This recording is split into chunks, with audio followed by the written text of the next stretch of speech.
The first rule of survival is to be invisible. For Zara, this meant the stiff collar of a catering uniform, the practiced, deferential dip of her head, and the precise, silent way she moved between tables laden with crystal and silver. Tonight, the ballroom of the Grand Excelsior Hotel was a galaxy of artificial stars, a universe of clinking glasses and whispered power plays she was paid to ignore. She was a ghost in a red apron, a shadow pouring vintage champagne. But shadows watch. And she was watching Kwon Jinwoo. He held the center of the room not by volume, but by gravity. Men in tailored suits orbited him like nervous planets, their laughter too loud, their smiles too wide. He was a predator in a bespoke tuxedo, his stillness more threatening than any overt display of force. Trouble found her, as it often did, in the form of a clumsy subordinate. One of Jinwoo's men, eager to please his boss, stepped back without looking, colliding with Zara's tray. A cascade of crimson wine, thick as blood, painted the front of Jinwoo's pristine white shirt. The universe of the ballroom froze. The music seemed to falter. The man who'd caused the spill turned a ghastly shade of pale, stammering apologies that evaporated in the sudden, arctic chill. Jinwoo didn't even look at him. His dark, analytical eyes lifted slowly, deliberately, and settled on Zara. He held up a hand, silencing the frantic apologies.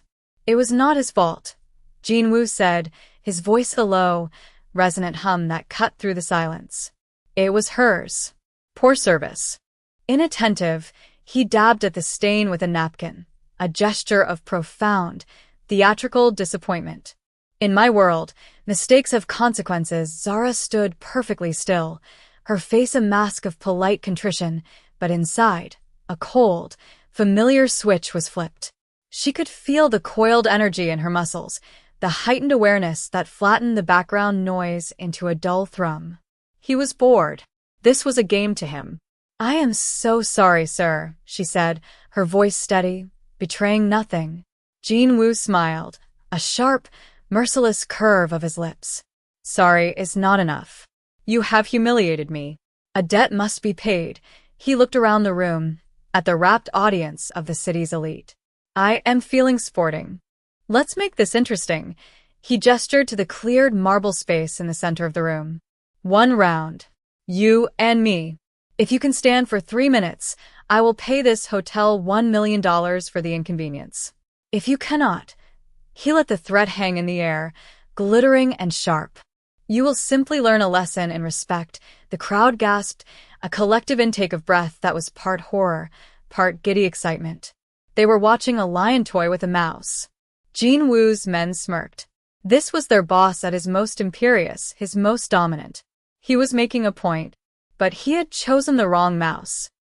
Zara looked at the polished marble floor, then back at the man who had just sealed his fate. She saw the arrogance in his eyes, the casual cruelty that came from a life of uncontested power. He saw a waitress, a prop in his little drama. He had no idea he was staring into the abyss. And if I win? She asked, her voice clear and cutting, devoid of the fear everyone expected. A ripple of surprise went through the crowd. Jinwoo's smirk widened. The mouse was squeaking back. It was almost cute. If you win, he chuckled, the sound rich with condescending amusement. I will give you my watch. He unclasped the timepiece, a Patek Philippe that was worth more than the building they were standing in, and tossed it to his lieutenant, Minjun. But that is an impossibility. So, do we have an agreement? Zara untied her red apron, folded it with methodical precision, and placed it on a nearby table next to her tray of empty glasses. She met his gaze, and for the first time, a flicker of something other than servitude showed in her eyes. It was cold, hard, and utterly devoid of emotion. I accept your terms, the hotel manager rushed forward, protesting, but Jinwoo waved him away. The guests formed a wide, silent circle. It was a spectacle, a piece of live theater for the rich and powerful. Minjun stepped forward. Sir, this is beneath you. Jinwoo silenced him with a glance. Nonsense. This is a teaching moment. He rolled his shoulders, loosening the expensive fabric of his jacket. He didn't even bother to remove it. He beckoned to Zara with 2 fingers, a gesture one might use for a dog. Zara walked into the center of the impromptu arena. She moved with a liquid grace that seemed out of place for a waitress, her posture perfect, her balance centered. She didn't adopt a boxer's stance. She simply stood, waiting, her hands loose at her sides. He lunged first, a quick, telegraphed jab meant to intimidate and embarrass, to put her on the ground in seconds. It was the move of a man used to easy victories. But Zara wasn't there. She pivoted on the ball of her foot, a movement so slight and so fast it was like a glitch in reality. His fist sliced through the air where her head had been a millisecond before. He stumbled, off balance from his own momentum. Before he could recover, she moved. It wasn't a punch. It was a strike, an almost surgical application of force. The edge of her hand connected with the radial nerve in his forearm. A bolt of white-hot agony shot up his arm, and his fingers went numb. His hand, poised for another strike, fell limp and useless at his side. The collective gasp of the crowd was sharp and sudden.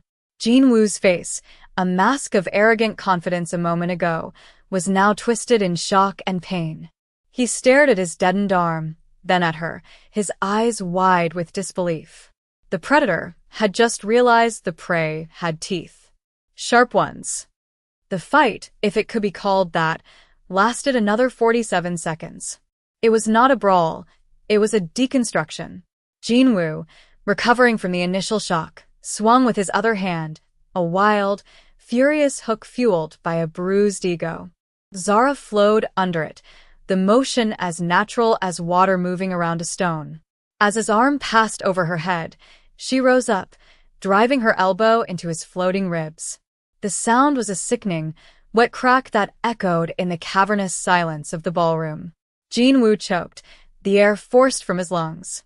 The pain was blinding, a starburst of agony that made the glittering chandeliers swim in his vision. He was a strategist, a man who saw the world as a chessboard, but he was playing against a grandmaster whose game he didn't even understand. He tried to create distance, to reassess, but she gave him no room. She was on him, a whirlwind of precise, debilitating strikes. A heel kick to the back of his knee buckled his leg. A sharp jab to the solar plexus stole his breath again. A feint to the face drew his guard up, leaving his body exposed for a brutal combination of hooks that felt like they were rearranging his internal organs. Every move was calculated. Every strike had a purpose. She wasn't trying to knock him out. She was taking him apart, piece by piece. She was showing him, and the entire silent, watching room, the vast, terrifying chasm between a street brawler and a true technician. The cinematic slow-motion moment came when he made his final, desperate move. He lunged, trying to grapple, to use his superior weight and strength to overpower her. Zara sidestepped, caught his outstretched arm, and used his own momentum against him. In one fluid, devastating motion, she twisted, dropped her weight, and threw him. He landed hard on the marble floor, the impact jarring his teeth. Before he could even process the fall, she was on him. Not with a fist, but with the heel of her shoe pressed firmly against his throat. She leaned down, her face inches from his, her expression still unnervingly calm. The spotlight from the ceiling isolated them, a tableau of absolute, shocking dominance. "The lesson," she whispered, her voice a cold, low counterpoint to the fire in her eyes, "is to never mistake a servant for a slave." Her gaze swept over the stunned faces in the crowd, then returned to the man gasping for air beneath her. "And my name is Zara." She removed her heel from his throat, stood up, and brushed a non-existent piece of dust from her black pants. She walked back to the table, picked up her folded apron, and without a backward glance at the fallen Mafia boss or his dumbstruck men, she walked out of the ballroom. The silence she left in her wake was more profound than any applause. Min-jun rushed to his boss's side, but Jin Woo waved him off, his eyes still fixed on the doorway through which she had disappeared. He had not just been beaten. He had been redefined. Kwon Jin-woo sat in the sterile white light of his private medical suite, a doctor resetting his dislocated shoulder with a grunt and a sickening pop. The physical pain was a dull, distant ache compared to the roaring furnace of his humiliation. In his entire life, no one had ever laid a hand on him, let alone systematically dismantled him in front of the city's most influential people. He hadn't just lost a fight, he had lost his aura of invincibility. He looked at his reflection in a polished chrome instrument tray, a man with a bruised face, a useless arm in a sling, and eyes that burned with a terrifying, newfound curiosity. "Find her," he commanded, his voice a low growl. Minjun, standing rigidly by the door, nodded. "We have her employment records. Zara Adebayo. No listed address, paid in cash. That's not what I mean." Jinwoo snapped, his patience worn thin. "I don't want to know who the hotel thinks she is. I want to know who she is. I want to know where a waitress learns to fight like that. I want to know every place she's slept, every meal she's eaten, every breath she's taken for the past 5 years. Use Echo. Full resources. I want the file on my desk by morning." Echo was their ghost in the machine, a legendary hacker who could pull secrets from the darkest corners of the digital world. For the rest of the night, servers hummed and algorithms churned as Echo hunted for the digital footprint of Zara Adebayo. The initial results were frustratingly sparse. A ghost, just as Minjun had said. But Echo was relentless. She cross-referenced facial recognition databases, international travel manifests, and encrypted communications from the underworld. And then she found it. A single, grainy video from a dark web stream dated 2 years prior. The file landed in Jinwoo's secure inbox at 4 a.m. He opened it, his good hand clenching into a fist. The video showed a brutal, unsanctioned cage fight in what looked like a derelict warehouse in Prague. In the cage was a younger, rawer version of Zara, her hair braided tight, her face a mask of ferocious concentration. The announcer's voice, thick with a Russian accent, boomed over the roar of the crowd. And in this corner, the undefeated phantom, the ghost, Zara Adebayo. The file contained more. Articles from defunct fighting forums. Whispers of a prodigy trained by a legendary but disgraced coach known only as Pops. She had blazed a trail through the European underground circuit, a phantom who appeared, won, and vanished. Her style was a unique, terrifying blend of technical boxing, Krav Maga, and something else, something viciously efficient. Then came the final fight. Her opponent was a mountain of a man, Victor the Butcher Orlov. The fight was a massacre. The file included stills, Orlov breaking her arm, shattering her knee. It detailed how he had targeted her mentor, Pops, after the match, crippling him as a final, cruel statement. And then, Zara Adebayo, the ghost, had vanished completely, until she reappeared in his city, serving champagne at a gala. She wasn't just a waitress. She was a legend in hiding. She wasn't running from a fight. She was running from a war she had already lost. The humiliation Jinwoo felt began to curdle into something else entirely, a deep, chilling respect. He hadn't been beaten by a servant. He had been disciplined by a survivor. The address Echo had finally unearthed was for a tenement building in a part of the city the skyline forgot. Peeling paint, the smell of damp concrete, and the distant wail of a siren. It was a world away from the grand Excelsior. Jinwoo, his arm in a sleek black sling that did little to hide his injury, stood before apartment 3B.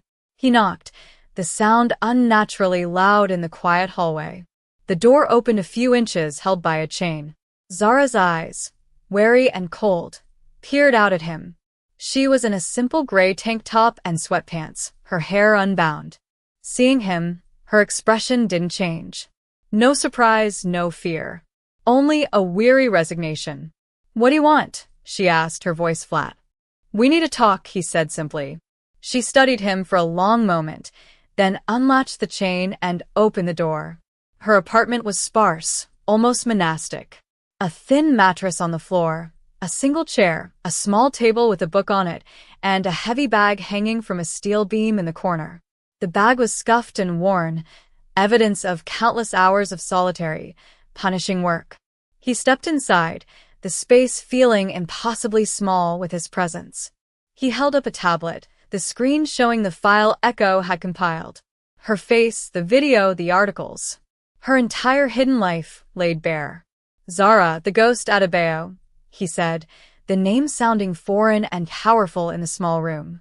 Impressive resume. She didn't look at the tablet. Her eyes stayed locked on his. You dug deep. It's what I do, he replied. He gestured with his good hand around the room. This is what you choose. Hiding? Pouring wine for men like me. It was quiet, she said, a hint of defiance in her tone. Until you got bored. A tense silence stretched between them. It was a standoff, a reassessment of power. He was no longer the arrogant mafia boss, and she was no longer the invisible waitress. They were two predators, circling each other in a cage of her own making. I am not here for revenge, Jin Woo said, his voice softer now, stripped of its earlier arrogance. I am here to make you an offer, he paused, letting the weight of his words settle. What you did to me in that ballroom, it was a masterclass in control, strategy, and execution. That is a skill set I value far more than brute force. I want you to work for me, not as an enforcer, as a trainer. My elite guard are strong, but they are undisciplined. You would make them weapons, Zara almost laughed, a bitter, humorless sound. You want me to train the dogs of the man I just beat in front of the entire city? I want to hire the artist who created the masterpiece I experienced, he corrected her. The air between them crackled with an unspoken energy.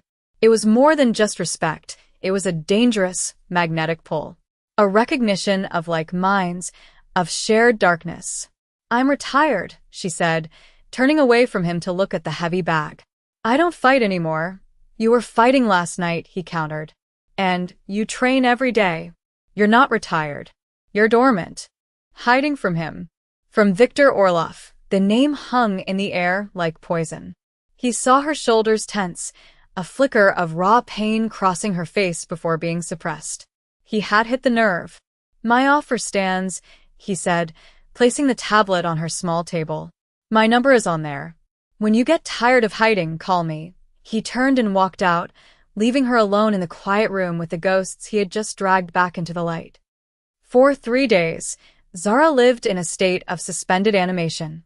She didn't go to work. The catering company had, unsurprisingly, terminated her employment with a terse, frightened phone call. She just existed within the 4 walls of her apartment, the heavy bag her only companion. She didn't want Jin Woo's world. She had escaped a world just like it, a world of blood and money and men who saw people as pawns. She had chosen anonymity, for a reason. Pops. After Orloff had destroyed her, he had gone after the old man who had found her on the streets and taught her how to channel her rage into an art form. He hadn't killed him. He had done something worse. He had broken his legs, ensuring the old boxer would never stand on his own again.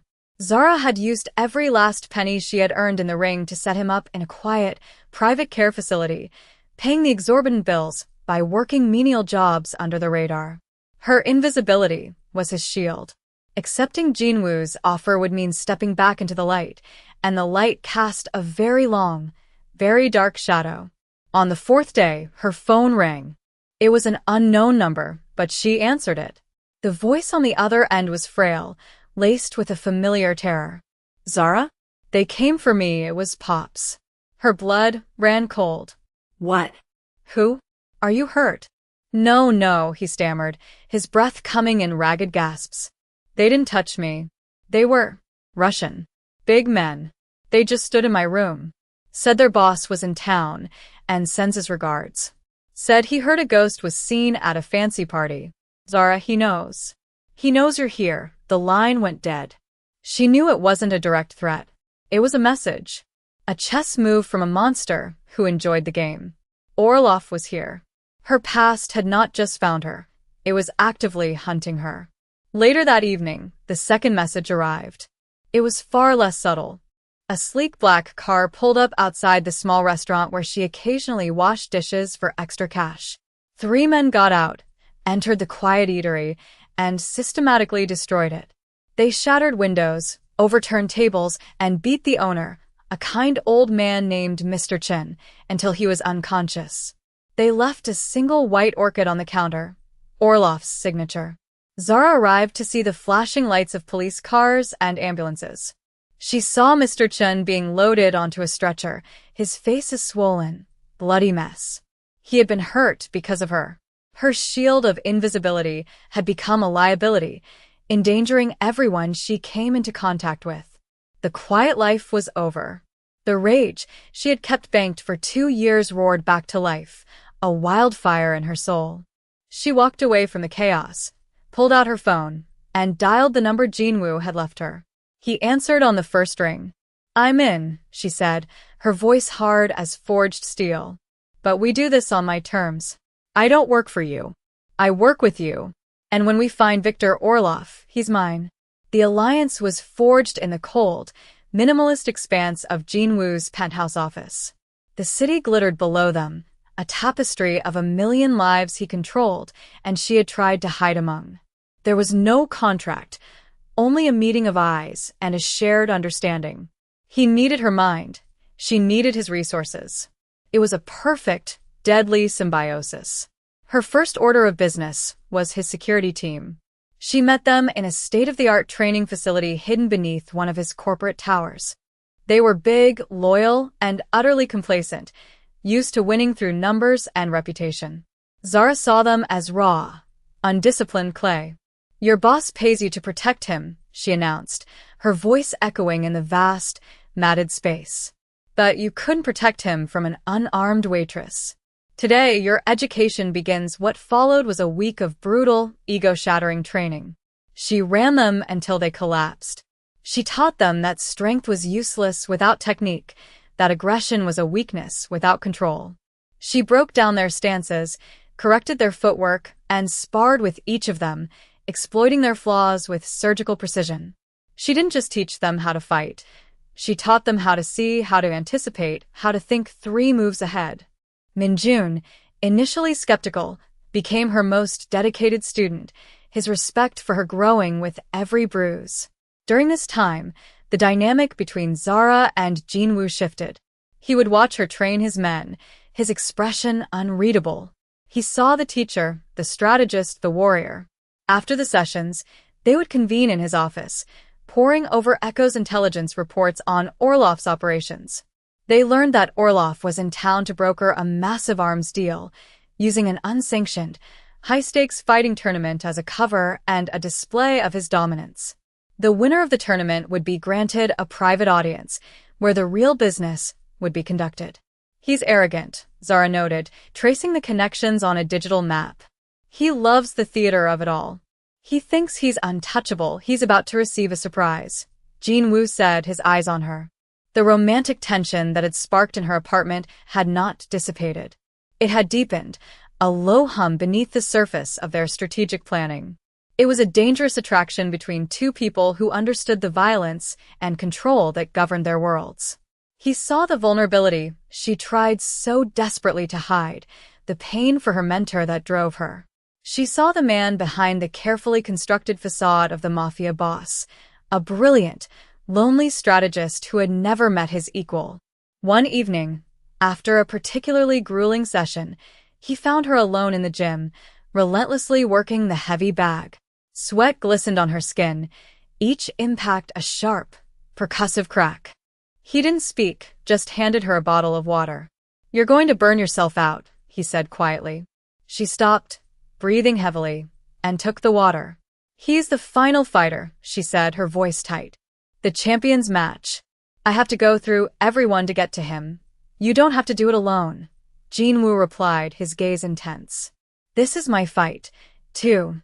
Now she looked at him then, truly looked at him, and saw not a crime lord, but an ally. The lines were blurring. "The tournament is in 2 days," she said. "Let's go hunting." The tournament was held in a place where the city went to die. A cavernous, abandoned shipyard warehouse on the industrial waterfront, its steel girders weeping rust, its vast, broken windows staring out at the black, oily water like vacant eyes. Inside, a makeshift ring had been erected under a cluster of harsh industrial lights, surrounded by a roaring, bloodthirsty crowd of criminals, arms dealers, and underworld spectators. The air was thick with the smell of sweat, stale beer, and avarice. This was Viktor Orlov's church, and violence was the sermon. Jinwoo and his men, now moving with a newfound discipline, secured a vantage point in the high gantries, a shadow army watching over the proceedings. Echo was patched in, feeding them real-time intel. But down below, in the chaos, Zara was alone. She was no longer the waitress or the trainer. Dressed in simple black shorts and a sports top, her hands wrapped, she was the ghost again. Her path to Orlov was a bloody one. Her first opponent was a hulking brawler who relied on brute strength. Zara dismantled him in under a minute, a flurry of precise strikes to his joints, leaving him writhing on the canvas. The crowd, initially cheering for the brawler, fell into a stunned, appreciative silence. Her second opponent was a wiry capoeira fighter, all fluid motion and flashy kicks. Zara never let him find his rhythm. She closed the distance, turning his dance into a clumsy, painful grapple, ending it with a choke hold that put him to sleep. She moved through the bracket like a phantom, each fight a brutal, efficient statement. She wasn't there to entertain. She was there to conquer. Finally, the moment came. The announcer, the same man from the Prague video, grabbed the microphone. And now, for the final match. For the grand prize. Our reigning champion, the master of pain, Viktor, the Butcher Orlov. The crowd erupted as Orlov entered the ring. He was even bigger than she remembered, a monument of scarred muscle and cruel intentions. He saw her across the ring and smiled, a predator's grin that promised a world of suffering. He raised the microphone to his lips.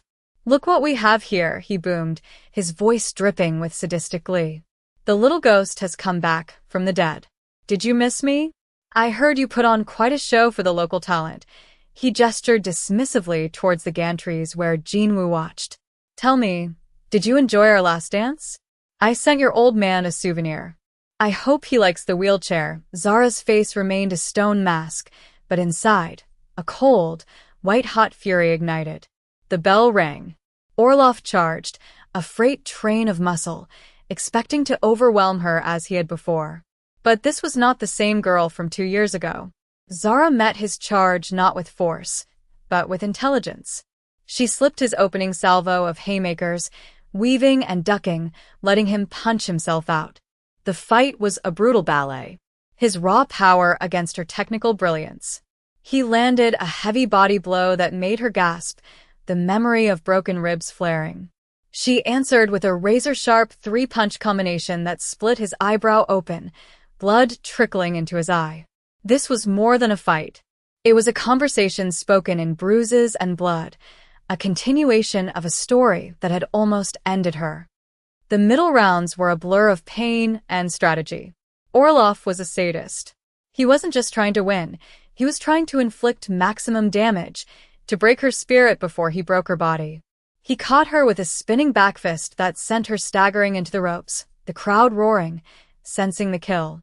He followed up, pinning her there, raining down heavy, clubbing blows. From his vantage point, Jinwoo clenched his fists, his knuckles white. Minjun looked at him, ready to give the order for their men to intervene, but Jinwoo shook his head. This was her fight. Her revenge. Pinned against the ropes, taking a punishing barrage of blows, Zara wasn't panicking. She was analyzing. She was weathering the storm, protecting her head, letting his punches slam into her arms and shoulders. She remembered what Pops had always told her. Every fighter has a rhythm, a pattern hidden in their rage. Find it, and you can pull the strings. Orlov, overconfident, got sloppy. He threw a wild right hook, leaving himself open for a fraction of a second. It was all Zara needed. She exploded off the ropes, driving the crown of her head up under his chin. His teeth clicked together with an audible crack, and his eyes glazed over. She didn't let up. She unleashed a furious, desperate combination, every ounce of her pain and rage from the last 2 years fueling her fists. A hook to his liver made him double over. An uppercut snapped his head back. She was no longer just a technician. She was a storm. The momentum had shifted. The crowd felt it, their cheers becoming a chaotic roar. Orlov was hurt, confused. The ghost he thought he had buried was tearing him apart. He lunged, a desperate, clumsy tackle. It was the same mistake he'd made in their first fight, the one that had led to her downfall. But she had spent 2 years replaying that moment in her mind. This time, she was ready. As he came in low, she dropped her weight and drove her knees straight into his face. There was a sickening crunch of breaking bone. Orloff collapsed to the canvas, his nose a ruined mess, blood pouring onto the mat. He tried to push himself up, but his body wouldn't obey. Zara stood over him, her chest heaving, her own face bruised and swollen, but her eyes were clear and victorious. The crowd was screaming for her to finish him, a primal chant for blood. Jinwoo watched, his heart pounding. This was the moment of truth, the moral precipice. She raised her foot, poised to stomp down on his head, to end him for what he did to her, for what he did to Pops. Orloff looked up at her through a haze of pain and blood, a flicker of genuine fear in his eyes for the first time. She held the position for a long, eternal second, the entire warehouse holding its breath. Then, slowly, she lowered her foot. She looked down at the broken man, then at her own trembling hands, and she saw the monster she was about to become. And she chose not to. She turned her back on him and walked away. The truest victory wasn't in taking his life, but in reclaiming her own. Jinwoo was already moving, descending from the gantry. He met her as she stepped out of the ring, ignoring the chaos as his men began to systematically neutralize Orloff's stunned guards. He didn't say a word. He just gently took her arm, his touch conveying all the admiration and awe he felt, and led her away from the carnage. 1 month later, the city's underworld had a new, undisputed king. Kwon Jinwoo, with the strategic intel gained from dismantling Orloff's network, had consolidated power with ruthless efficiency.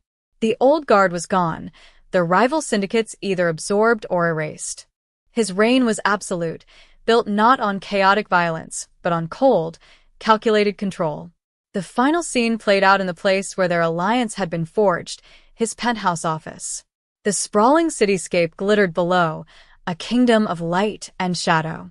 Jinwoo stood by the floor-to-ceiling windows, no longer in a sling, his suit perfectly tailored, the picture of untouchable authority. But he was not alone. Zara stood beside him, not behind him. She was dressed in a simple but elegant black dress, a stark contrast to the Waitress uniform or the fight gear she had worn. She was not his bodyguard, not his trainer, not his subordinate. She was his equal, a queen surveying their new domain. Her bruises had faded, but a new, quiet confidence radiated from her. The ghosts of her past had not vanished, but they no longer haunted her. They had been faced, fought, and put in their place. Orloff was handed over to the authorities in Prague. Jinwoo said, his voice a low murmur. He'll spend the rest of his life in a very small, very dark room. Pop's medical bills have been taken care of. For life. He's being moved to the best facility in the country. Zara didn't look at him, her eyes fixed on the horizon. Thank you. It was part of our deal, he said. But they both knew it was more than that. It was a gesture of profound respect, of personal loyalty. It was the action of a partner. He turned to face her, his expression serious. The predator-prey dynamic was long gone, replaced by a partnership forged in violence and strategy. The romantic tension that had simmered beneath the surface had settled into a deep, powerful bond. They were two sides of the same coin, a perfect balance of discipline and dominance. This city is ours now, he stated, not as a boast, but as a simple fact. The question is, what do we do with it? Zara finally turned her gaze from the window to him. A small, knowing smile played on her lips, the first genuine smile he had ever seen from her. It transformed her face, revealing the woman behind the warrior. Who said we were done? She asked, a challenge and a promise in her eyes. She took a step closer, the space between them charged with unspoken possibilities. The Waitress had toppled a king and become a queen. The Mafia boss had been humbled and, in doing so, had found his equal. Their story wasn't over. It was just beginning. What do you think their first move as the underworld's new power couple will be? Let me know your theories in the comments below. Don't forget to like and subscribe for more stories of unexpected power and thrilling romance. The game has just been set, and the board is an entire city.